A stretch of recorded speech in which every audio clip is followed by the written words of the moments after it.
As placas tectônicas, um quebra-cabeça. Biosfera. Nessa imagem podemos observar as 3 esferas principais da biosfera. A camada de ar, a atmosfera, também conhecida como camada gasosa. A camada de água, hidrosfera, camada líquida. E a litosfera, camada sólida, que é a camada rochosa. Como podemos notar, existem semelhanças entre os contornos das costas brasileira e africana. Em 1913, o geólogo Alfred Wegener, depois de estudar profundamente fósseis e a estrutura do relevo entre o leste da América do Sul e a África Ocidental, formulou a teoria da deriva continental. Segundo ela, há cerca de 200 milhões de anos existiu um único oceano, Pantalassa, e um supercontinente, Pangeia, o qual se fragmentou ao longo do tempo, dando origem aos continentes atuais e às bacias oceânicas. Porém, a demonstração de que as costas continentais da América do Sul e África se encaixavam perfeitamente não foi suficiente para legitimar sua teoria no meio acadêmico, pois não havia explicação plausível que justificasse a separação das mesmas. Somente na segunda metade do século XX, com os avanços tecnológicos e científicos decorrentes da Segunda Guerra Mundial, como, por exemplo, os sonares submarinos, proporcionaram nova interpretação da teoria de Wegener. Atualmente, a teoria das placas tectônicas é a mais aceita para explicar a formação dos continentes.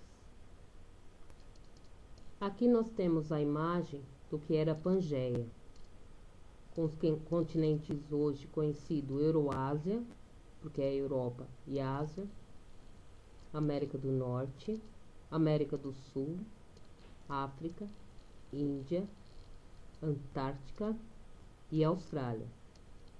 Depois houve a movimentação das placas tectônicas e esse supercontinente se dividiu em Laurásia e Gondwana. Este mapa representa a divisão do planeta Terra em placas tectônicas.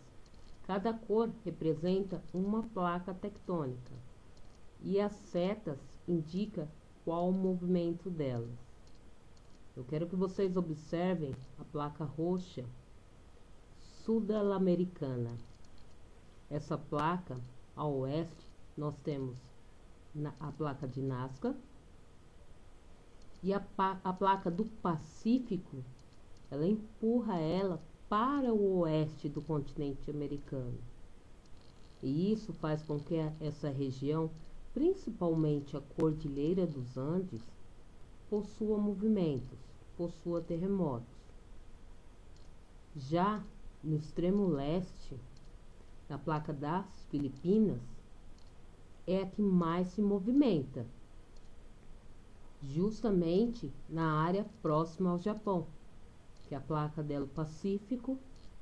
Ela tem um movimento que ela se encontra, e esta é uma área de grandes abalos sísmicos. Lembrando, terremoto é o tremor de terra ocorrido na terra, no solo, e maremoto é o tremor de terra ocorrido no oceano. Descobrindo a composição da Terra. A estrutura interna da Terra é formada por diferentes camadas. Contudo, na antiguidade, o ser humano acreditava que o planeta Terra era todo formado por um único material sólido, denominado rocha. É claro que com a evolução da ciência, classificamos a composição da Terra estudando suas propriedades químicas e físicas, separando-as em camadas. A primeira camada é a crosta terrestre, aonde nós nos encontramos. Manto superior, manto inferior, núcleo externo e núcleo interno. Compreendendo melhor o planeta Terra. Imagine agora que o planeta Terra seja um ovo. Ele não é redondo, ele é oval e achatado nos polos. Imagine esse ovo cozido, todinho quebrado. O planeta Terra ele é formado por camadas, das quais a gente não pode enxergar. E essas camadas, elas são chamadas de placas tectônicas. A parte mais fina é conhecida como crosta terrestre. Ela possui de 5 a 70 quilômetros. Sua superfície é composta por rochas, agregados naturais de minerais. A crosta terrestre, juntamente com a parte mais superior, sólida do manto, forma a litosfera. Então, ela é uma camada mais rochosa, mais sólida. Então, essa parte nós chamamos de litosfera. Vocês podem observar que no meio do ovo a gente tem a gema. Aí está sendo representado o núcleo do planeta Terra. A crosta terrestre corresponde a cerca de 1% do planeta e se estende-se a, no máximo, 80 quilômetros de profundidade. Porém, ela é dividida em duas. A crosta oceânica, normalmente ela é um pouco mais fina, formada por basalto, e a crosta continental, composta por granito. No núcleo do planeta Terra encontra-se um material muito quente, chamado de magma. Este material produz muitos gases tóxicos, como também na renovação do relevo, quando ele se expande. Esse material, minério totalmente derretido. Na imagem nós temos um vulcão, onde o magma é expelido, e quando sai e entra em contato com o ar, denomina-se lava. E este, quando se resfria, recebe o nome de rocha magmática ou ígnea, que é uma rocha extrusiva. Para entender a formação das rochas, primeiro precisamos entender o que é intemperismo. É um processo que altera física e quimicamente as rochas e seus minerais. Ocasiona a desintegração e a decomposição das rochas.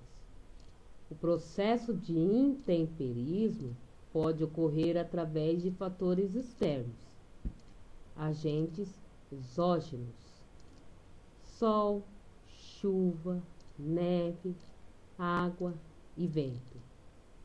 E quando isso ocorre, seus fragmentos dão origem a novas rochas. Imagine um grão de areia na praia. É uma rocha. Ela sofreu um processo de intemperismo. Neste diagrama, podemos perceber e entender como é a formação da rocha e a sua ordem. Primeiro, o magma sai em forma de lava.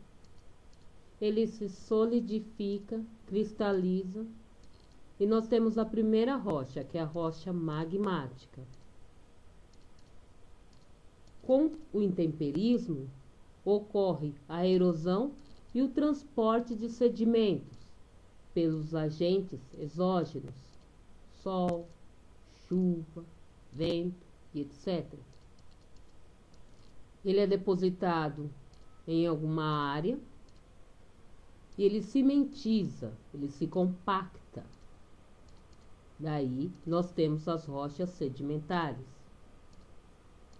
Continuando o processo do intemperismo, temos a temperatura e a pressão que vai auxiliar na formação da última rocha do ciclo, que é a rocha metamórfica. Essa entra em fusão com o movimento das placas tectônicas e diversos outros fatores, e aí você tem um ciclo novamente se iniciando. Essa rocha acaba derretendo por causa do contato com o magma, e você tem novamente a formação da rocha magmática, depois a sedimentar, depois a metamórfica. As rochas sedimentares constituem registro do passado da Terra, devido à sua estratificação. Em muitos lugares é possível observar várias cores dessas rochas. Conforme o tempo e a evolução do planeta Terra, elas foram se solidificando. Essas rochas compõem as bacias sedimentares, e nelas podem conter recursos naturais, como o carvão mineral e o petróleo, sendo utilizados como fonte de energia não renovável. As rochas metamórficas são derivadas das rochas sedimentares e magmáticas, que passaram por transformações de elevada pressão e temperatura, exercida pela dinâmica da litosfera.